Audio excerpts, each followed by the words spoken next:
Good morning, dear students. So now we will proceed with our next chapter, that is unit number 4, exploring poetry. तो अब सबसे पहले यहाँ पे title दिया हुआ है एक्सप्लोरिंग पोइट्री। तो यहाँ पे एक्सप्लोरिंग मतलब कि टू एनालाइज, ओके। और पोइट्री क्या होता है? Poetry means it is a style of writing that uses for a formal organisation. यानी कि जो पोइट्री होती है ये एक ऐसी स्टाइल होती है, लिखने का एक ऐसा स्टाइल होता है जिससे हम कहाँ इसे यूज़ करते हैं? फॉर अ फॉर्मल ऑर्गेनाइजेशन में लिखने के लिए हम यूज़ करते हैं। मतलब it also refers to something beautiful. यानी कि ये जो पोइट्री यानी कि जो कविता जो हम लिखते हैं वो हम क्या प्रेजेंट करते हैं इसमें? हम जो ट्रूथफुल चीज़ें होती हैं, ठीक है, जो लाइफ में जो ट्रूथ होता है उसे हम कहाँ प्रेजेंट करते हैं? पोइट्री में, कविता में प्रेजेंट करते हैं, ठीक है। ये एक तरह का काफ़ी ब्यूटीफुल सॉन्ग होता है, ओके। इसको काफ़ी ब्यूटीफुली हम प्रेजेंट करते हैं अपनी कविताएं में। तो वही ऐसी ही एक कविता जो है आपको यहाँ पे दी हुई है, that is activity 1, read aloud and enjoy the poem life. यानी कि आपको एक पोएम दी हुई है लाइफ के बारे में, और ये किसने लिखा है? बाय मिस एस्थर सैमुअल ने लिखा है। अब यहाँ पे जो लाइफ है यानी कि यहाँ पे जो पोइटेस है मिस एस्थर सैमुअल, वो यहाँ पे क्या कंपैरिजन्स कर रही है? यहाँ पे वो लाइफ को कंपैरिजन्स कर रही है विद डिफरेंट थिंग्स, यानी अलग अलग चीज़ों से वो कंपैरिजन कर रही है और आपको बता रही है कि लाइफ कैसी है और हमें कैसी जीनी चाहिए, ठीक है। So let's start with the reading. Life, what is life? Life is a tree that grows well with love and care। इसका मतलब ये है कि यहाँ पे पूछा है, सबसे पहला क्वेश्चन क्या है कि व्हाट इज़ लाइफ, यानी लाइफ क्या होती है। तो यहाँ पे इसका आंसर लिखा है life is a tree. Means life कैसी है? Life is like a tree, मतलब ये एक पेड़ की तरह है लाइफ। क्यों? Because that grows well with love and care. यानी इसका मतलब ये है कि जो लाइफ है, अब यहाँ पे लाइफ को किसके साथ कंपेयर किया गया है? ट्री के साथ कंपेयर किया है। किसके साथ कंपेयर किया है? ट्री के साथ कंपेयर किया हुआ है। और इसलिए बोला है कि जो लाइफ जो है is basically like a tree. यानी कि जब हम लाइफ जो होती है इट गोज ऑन ग्रोइंग, यानी जब हम उसको लाइफ जो है जब हम आगे बढ़ते हैं, ठीक है, तो हम क्या है जो कि कोई भी चीज़ होती है, जैसे एक पेड़ है, जैसे आपने देखा होगा पेड़ जो होता है पहले हम उसको पानी देते हैं, ठीक है, उसको काफ़ी प्यार से और काफ़ी देखभाल करके ही वो एक बहुत बड़ा पेड़ बनता है। तो उसी तरह से जैसे अभी आपके पेरेंट्स हैं, ठीक है, वो आपको जो है इस दुनिया में लेकर आते हैं और फिर आपकी क्या है, आपकी देखभाल की जाती है ना। आपको छोटे से लेके बड़े तक आपको बड़ा किया जाता है, ओके। आपको एक मतलब बहुत प्यार दिया जाता है और आपकी देखभाल भी की जाती है, तभी आपकी एक अच्छी ग्रोथ होती है। यस और नो? और ग्रोथ जो होती है वो कभी रुकती नहीं है। Means the growth never stops. जो ग्रोथ होती है वो कभी रुकती नहीं है। इसीलिए आपके जो पेरेंट्स हैं वो आपको इतनी आपकी देखभाल करते हैं, आपको प्यार से आपको नर्चर करते हैं, ठीक है। और इसी तरीके से फिर आप छोटे से बहुत बड़े एक आदमी बनते हैं। कैसे? पढ़ के और माँ बाप की ब्लेसिंग से और उनके प्यार से और उनके मतलब कि उनके देखभाल से, समझ में आए, तब जाके ही आप एक अच्छा बड़ा एक आदमी बनते हैं। और तभी हम एक यही यहाँ पे कंपेयर किया है कि ट्री जो है वो उसे भी हम क्या करते हैं, एक जब प्यार देते हैं, उसकी अच्छे से देखभाल करते हैं, तब जाके उसकी बहुत बड़ी ग्रोथ होती है, यानी कि तब जाके बहुत बड़ा एक पेड़ बनता है। समझ में आया? तो वही सेम ट्री का एग्जाम्पल मैंने आपको दिया हुआ है, ठीक है। जैसे हम एक अभी बच्चे हैं तो बच्चे पहले छोटे होते हैं, फिर क्या होता है, पेरेंट्स उसकी देखभाल करते हैं, उसको खिलाते हैं, पिलाते हैं, नहलाते हैं, एक प्यार देते हैं। समझ में आया? और इसी वजह से जो बच्चे मतलब कि हम जो होते हैं वो धीरे धीरे ग्रो करते हैं। समझ में आया? So next is life is a kite ready to fly in the air. अब यहाँ पे आप देख रहे हो यहाँ पे काइट दी हुई है, ठीक है। अब यहाँ पे लाइफ जो है यानी जो पोएट है यहाँ पे किसके साथ, लाइफ को किसके साथ कंपेयर कर रही है? एक काइट के साथ कंपेयर कर रही है। अब जो काइट होती है, ठीक है, इसमें क्या होता है कि जो काइट को हम एक धागा बांधते हैं और फिर वो क्या करते हैं उसको, फिर वो रेडी हो जाती है ताकि उड़ने के लिए, कहाँ पे, आसमान में उड़ने के लिए वो रेडी हो जाती है। ठीक है, वैसे ही जैसे अब हमारी जो लाइफ है उसमें हमें क्या करना होता है, हमारे कुछ गोल्स होते हैं, हमें हमारा कुछ एक एम होता है, कुछ बनने का एक एम होता है। ठीक है, तो इससे क्या होता है कि अगर हम जब तक मेहनत नहीं करेंगे, जब तक हम हार्डवर्क नहीं करेंगे, ठीक है, तब तक हम अपने जो गोल्स है, जो एम है हमारा, वो उस तक हम पहुंच नहीं पाएंगे। समझ में आया? तो इसलिए our life is also suppose to make progress towards high goals, यानी कि जब तक हम उस मेहनत नहीं करेंगे, ठीक है, तब तक फिर हम ऐसे उड़ नहीं पाएंगे। समझ में आ रहा है आपको? जब हम मेहनत करेंगे, अच्छे से पढ़ेंगे, अच्छे से पढ़ाई करेंगे, तब जाके हम एक बड़ा आदमी बन पाएंगे। यानी कि तब जो भी हमारा गोल है, चाहे कोई कुछ डॉक्टर बनना है, किसी को कुछ टीचर बनना है, या किसी को पायलट बनना है, ओके, तो ये सब आपके गोल्स कैसे अचीव हो पाएंगे? By doing hard work. यानी कि अगर आप प्रोग्रेस करोगे, अच्छा काम करोगे, अच्छा पढ़ाई करोगे, तब जाके ही आप आसमान में उड़ पाओगे। समझ में नहीं? तब आप एक अच्छा अपना जो गोल है तभी आप अचीव कर पाओगे। समझ में आया? तो इसलिए जो लाइफ है, इस यहाँ पे किसको कंपेयर किया है? With the kite. नेक्स्ट जो है दिया हुआ है आपको, life is music if you know the notes to play. अब यहाँ पे जो पोएटेस है वो किसके साथ कंपेयर किया है? लाइफ को किसके साथ कंपेयर किया है? म्यूजिक के साथ कंपेयर किया है।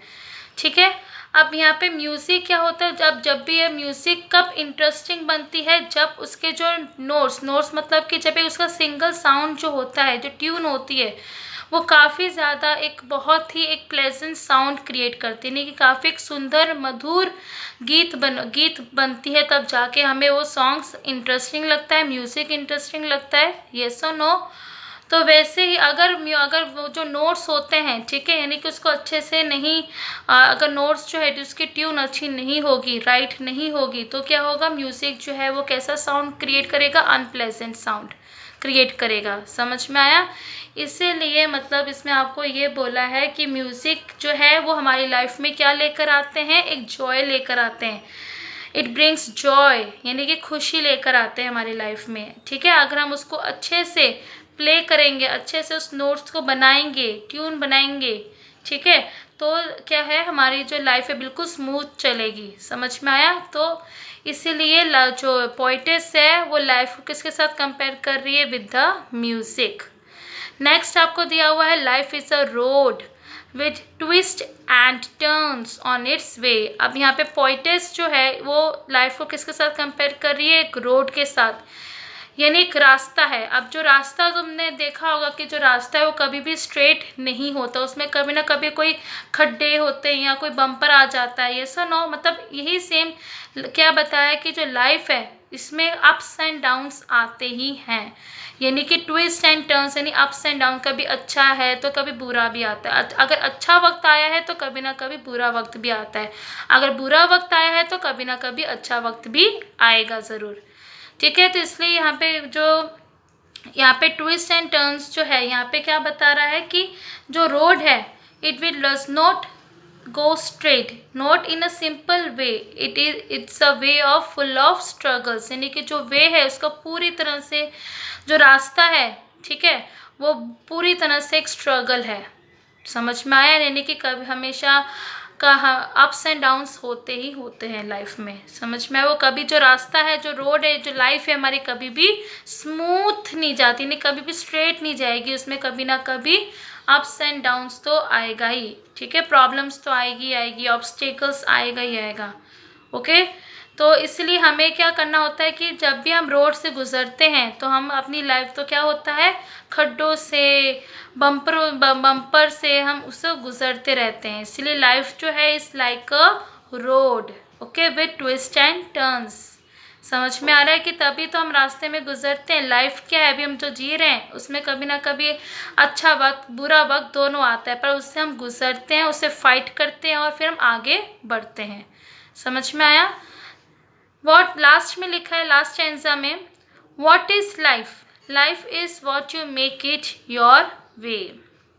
यानी कि अब लास्ट में क्या लिखा है कि life is what you make it, इसका मतलब यहाँ पे क्या बोला है कि हर एक इंडिविजुअल जो है, ठीक है, हर एक इंसान, हर एक इंडिविजुअल जो है वो इस अर्थ में जो है वो अपनी लाइफ जो है वो खुद अपने तरीके से जीता है, ठीक है।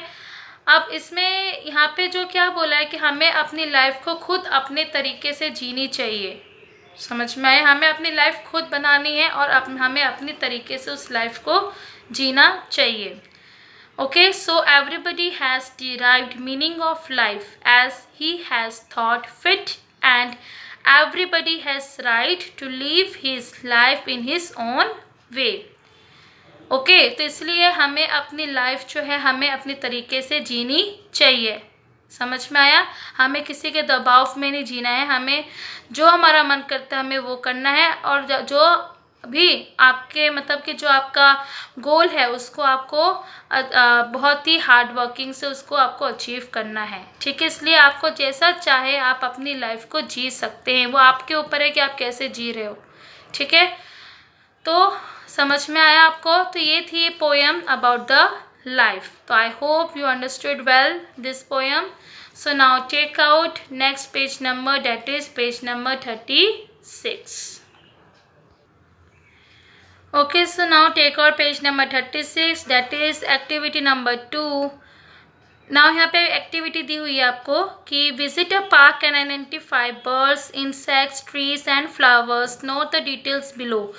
सपोज अभी आप लोग फॉर एग्जांपल आप कहीं किसी पार्क में गए हो या किसी गार्डन में गए हो, तो आपको लिखना है कि वहाँ आपने क्या देखा, कौन सी बर्ड्स देखी है, कौन सा इंसेक्ट देखा है, क्या ट्रीज देखा है और क्या फ्लावर्स देखा है, उन सब के नाम आपको लिखने हैं, जैसे मैंने यहाँ पे लिखा है वैसे, ठीक है।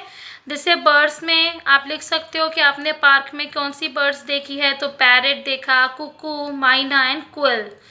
इंसेक्ट है तो इंसेक्ट में आपने क्या देखा, butterfly, bee means honey bee, wasp, grasshopper. Trees है तो आपने क्या पेड़ देखा है, तो अशोका ट्री देखा है, गुलमोहर ट्री देखा है, साइप्रस देखा है एंड यूकैलिप्टस देखा है। फ्लावर्स है तो कौन से फूल देखे हैं आपने पार्क में, तो rose, jasmine, daisy, marigold. Okay, तो ये आप ये लिख सकते हो, चाहे आप अपने वर्ड्स में बना के भी लिख सकते हो, ठीक है। So this is your homework, you have to write this in your English textbook, okay, with dark pencil. ये आपका होमवर्क है, ओके। सो नेक्स्ट जो है डेट इज एक्टिविटी 3। अब एक्टिविटी 3 में आपको क्या दिया हुआ है, एक पोएम दी हुई है, okay, that is on the grasshopper and the cricket। This is a poem on nature। In it, the grasshopper and cricket act as symbols suggesting life। Read the poem and notice how the poetry of earth keeps on through summer and winter in a never-ending song। Okay, तो जैसे कि यहाँ पे आप देख रहे हो, यहाँ पे एक्टिविटी 3 में यहाँ पे आपको एक पोएम दी है, किसके ऊपर दी है पोएम, नेचर के बारे में दी हुई है, ठीक है।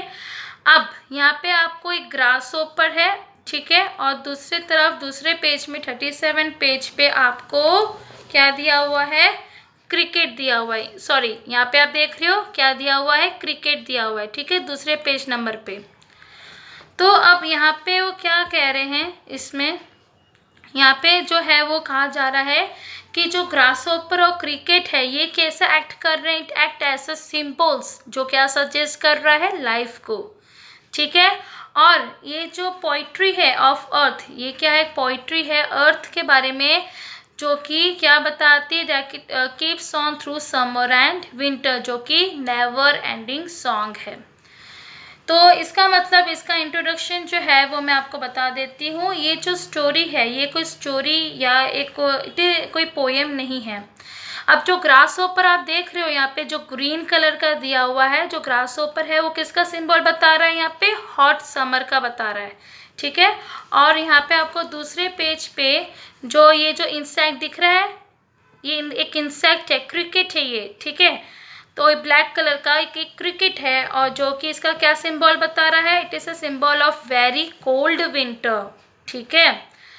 तो इसमें यहाँ पे क्या बताया जा रहा है इस पोएम में कि हर हर कवि को बसंत और सुंदर मौसम में बड़ा सौंदर्य और कविता दिखती है।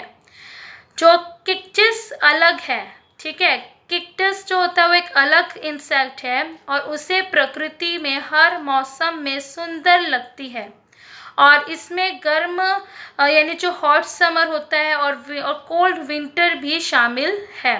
यानी ये जो किक्टिस है उसको सारे सीजन्स ही पसंद आते हैं। ठीक है, समझ में आई? ये किक्टिस बिल्कुल अलग है। पर यहाँ पे जो आपको दिया हुआ है ग्रास ओपर और क्रिकेट, जो ग्रास ओपर है उसको मतलब हॉट समर में पाए जाते हैं। ठीक है, एक सिंबल किसका है? हॉट समर का। और जो क्रिकेट होता है वो बहुत ही कोल्ड विंटर में पाया जाता है उन्हें। ठीक है, अब क्या है इस पोएम में, चलिए अभी हम आगे बढ़ते हैं, रीड करते हैं। The poetry of earth is never death, when all the birds are faint with the hot sun and hide in cooling trees, a voice will run from hedge to hedge about the new mown meat. That is the grasshopper's. He takes the lead in summer luxury. He has never done with his delights, for when tired out with fun, he rests at ease beneath some pleasant weed. Okay, अब इस poem का मतलब क्या बताया है?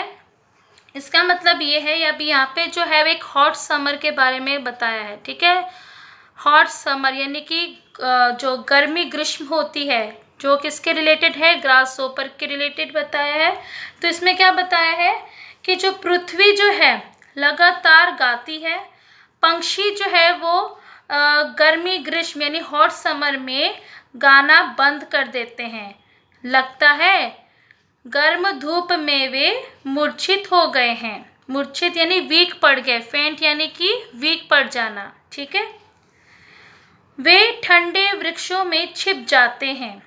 उस समय टिंडे, टिंडे यानी कि ग्रासोपर, उसको हिंदी में कहा जाता है टिंडे, को पौधों की एक बाड़ से दूसरी बाड़ की ओर उड़ते हुए खुशी से गाते हुए देखा जा सकता है। यानी कि फ्रॉम हेज टू हेज, यानी कि एक बाड़ से दूसरे बाड़ में वो क्या करते हैं?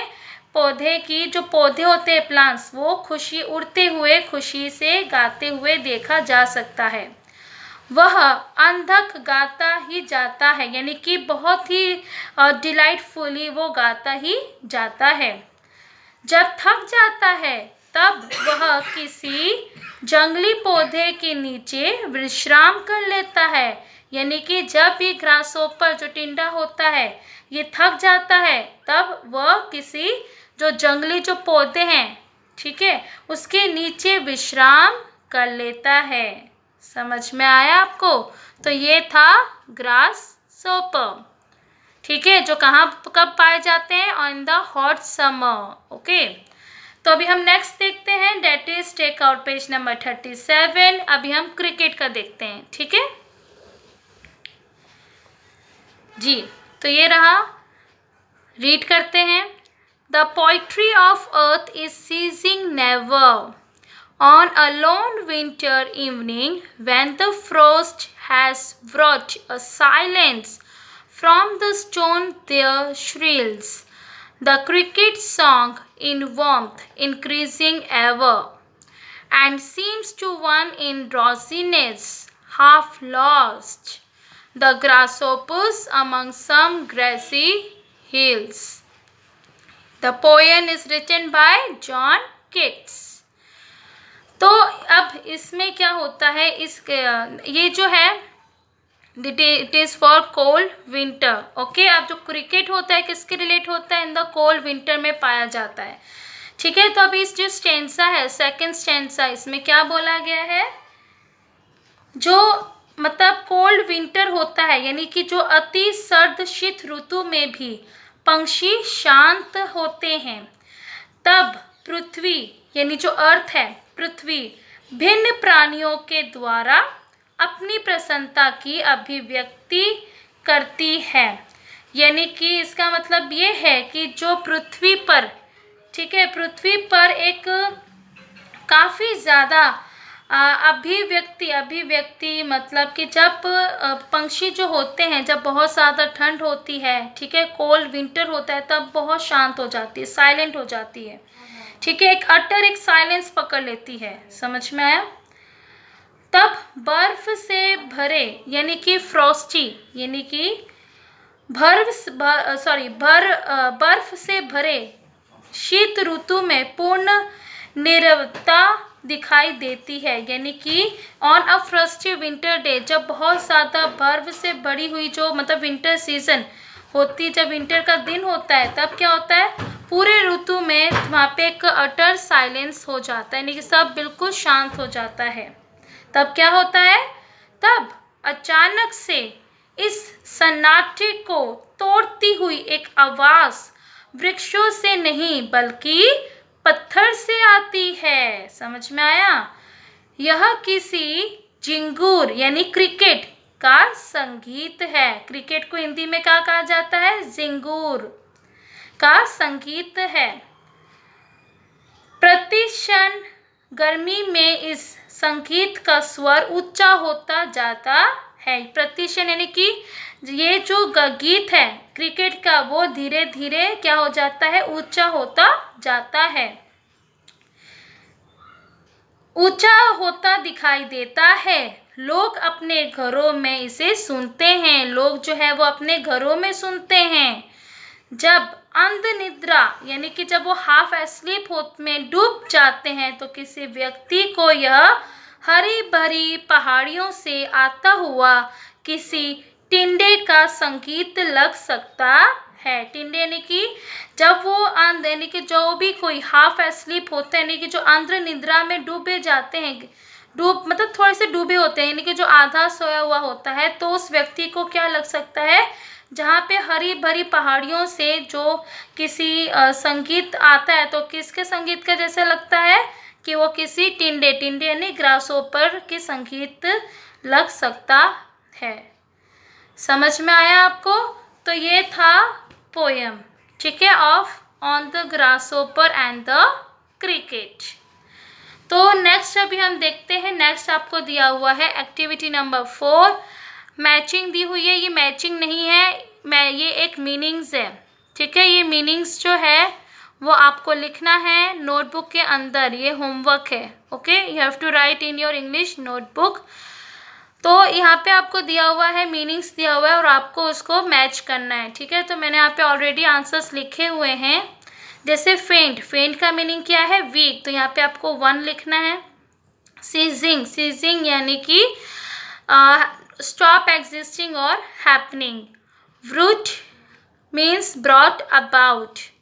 ड्रॉसी मतलब फीलिंग स्लीपी, यानी कि थोड़ा मतलब सोया जैसा लगता है ना, स्लीपी जैसा लगता है, अंध्र निद्रा जिसे हम कहते हैं, ठीक है, थका हुआ इंसान। श्रिल, तो श्रिल का मतलब होता है comes to loud and clear, तब उनको क्या सुनाई देता है, हमें किसकी आवाज़ सुनाई देती है, पत्थरों से, क्रिकेट की, पर हमें ऐसा लगता है कि वो कोई ग्रासहोपर की आवाज़ हो, ठीक है। तो समझ में आया? ये था आपका homework activity number 4। Now take out next activity, that is activity number 5, page number 38। Activity 5, page number 38, answer the following questions with reference to the poem. तो ये क्वेश्चन आंसर्स है, ठीक है। तो ये आप चाहे तो आप लिख सकते हो, वैसे मैं लिखाऊंगी आपको, बट आप एक बार टेक्स्ट बुक में आप ही लिख सकते हो पेंसिल के साथ, इसे नोटबुक में मत लिखना, ठीक है। ये आपको इन टेक्स्ट बुक में ही लिखना है, don't write in your English notebook, ये मैं आपको लिखवाऊंगी, ठीक है। What happens when all the birds are faint in the heat of the sun? क्या होता है जब सारे जो बर्ड्स होते हैं वो फेंट हो जाते हैं, क्यों? क्योंकि बहुत ज़्यादा गर्मी की वजह से। क्यों फेंट हो जाते हैं? फेंट यानी वीक, क्यों कमज़ोर पड़ जाते हैं? दे, बिकॉज यहाँ पे लिखा है मैंने, दे हाइड इन कूलिंग ट्रीज, यानी जो मैंने आपको बताया था, समझाया था पोएम में, कि वो कहाँ छुप जाते हैं, ठंडे पेड़ों के पीछे छुप जाते हैं। और जो ग्रासहोपर जो voice, the grasshopper voice runs about in the bushes and meadows, यानी कि और फिर जो जब छुप जाते हैं तो उनको किसकी वॉइस सुनाई देती है? ग्रासहोपर की, जो कहाँ पे आती है? About in the bushes and meadows, meadows यानी कि एक ग्रासी फील्ड होता है ना वहाँ पे।